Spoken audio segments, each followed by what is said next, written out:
নিজের মূল্যায়ন বোঝাতে শিক্ষক একটি পরীক্ষা করল শিক্ষার্থীদের মাঝে। জীবনের মূল্য কী এটাই তাদেরকে বুঝ দেওয়ার মূল লক্ষ্য ছিল।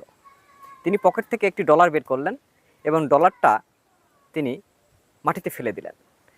ছাত্রদের উদ্দেশ্যে বললেন, এই ডলারটা কার কার লাগবে? সবাই হাত তুলল। এবার শিক্ষক সেই ডলারটা তুলে হাতের মুঠে নিয়ে কুকড়া বুকড়া করে আবার ফেলে দিল, দিয়ে বলল, এই ডলারটা কে কে নেবে? আবার সবাই হাত তুলল। এরপর শিক্ষক ওই কুকড়ানো ডলারটাকে পা দিয়ে পিষে নোংরা করে ফেললো। এবার বলল, এই ডলারটা কে কে নেবে? ক্লাসের সমস্ত শিক্ষার্থী হাত তুলে বলল, নেব। অর্থাৎ শিক্ষক ছাত্রদের বোঝালো যে ডলারের মান পতন ঘটেনি, টাকার মান পতন ঘটেনি, যতই সে ময়লা হোক।